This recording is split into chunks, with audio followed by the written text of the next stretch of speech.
it's like entering a massive graveyard. All this neighborhood that once was so peaceful and beautiful is now like all destroyed, and it's like the evil things that they did here, that the terrorists did here, just is like covering everything here.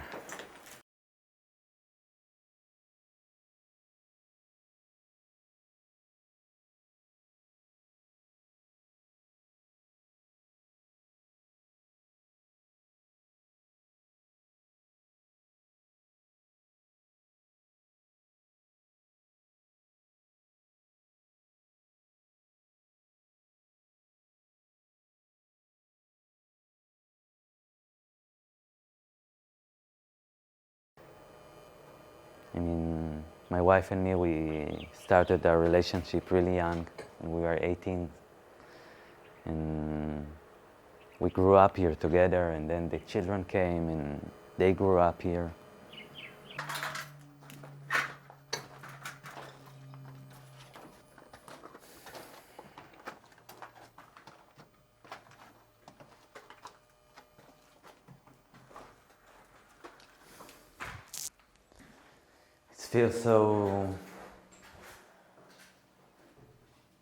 It feels so like narrow now.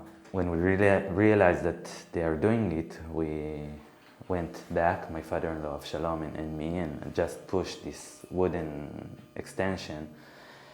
My son, which was 8 years old, he stand behind me, and he asked me if we are going to die. I mean, everyone realized that we are not going to leave this room. I told him, like, without any compassion or empathy, that I don't know. And of course he started to cry. I mean, I didn't want to tell him a lie, if it's our last time, our last minutes here.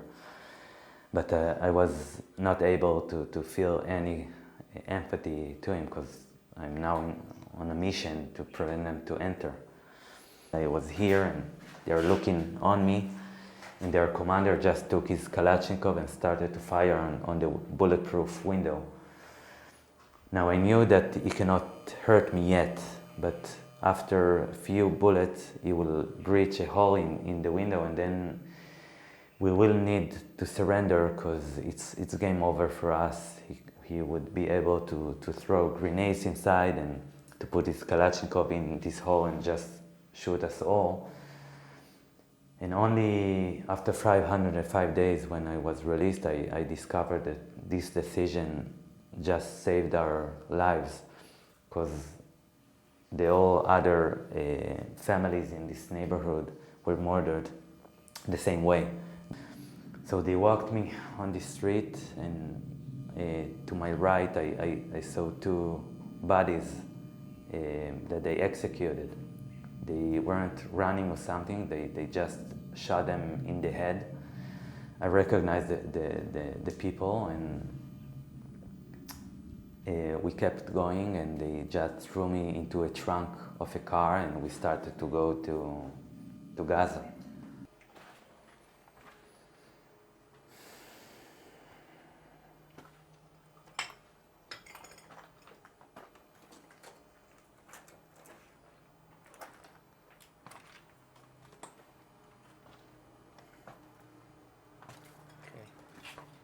They try to find many creative ways to torture us psychologically and physically. So, for example, they entered a few times and told us that one of us need to die, and we can choose who it will be.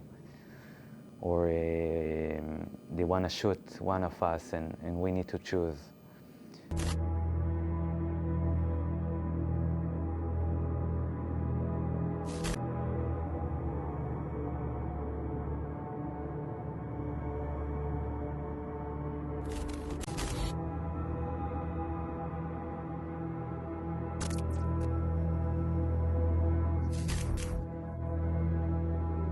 we were treated like animals.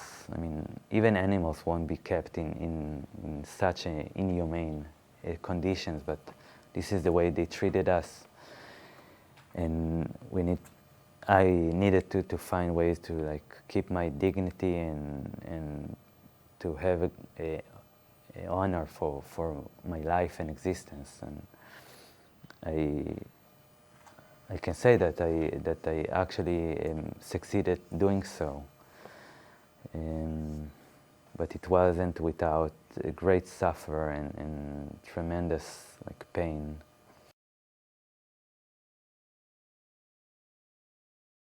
I tried to give them hope and to make them keep fighting, and it was really hard for them. And in the end, I saw that they were just breaking apart.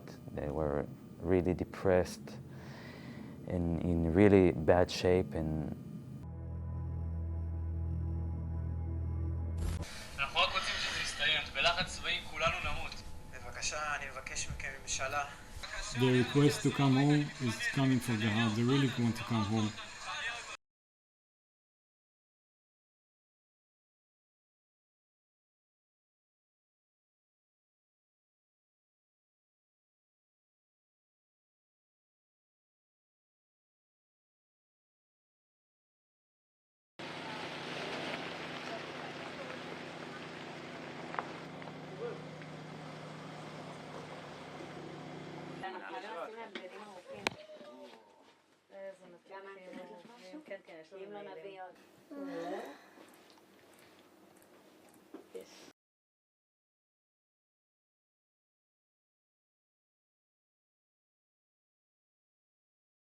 in my captivity, I was guarded by terrorists which been in Beeri on October 7th. One of them is a teacher in a primary school, like 1st to 4th grade. The other one is a lecturer in the university. My family and I separately, we were kept in a doctor house. I was taken by a Red Crescent ambulance with at least 4 armed terrorists inside it. And I'm pretty sure that there was a paramedic also in this ambulance. I was taken to a mosque where at least 10 terrorists were fully armed there. They interviewed us to speak about their strengths and so on. So Hamas is using everything that it's have to fight. And it's not a fair fight. They are not obeying international laws. Israel and every Israeli that will still be here.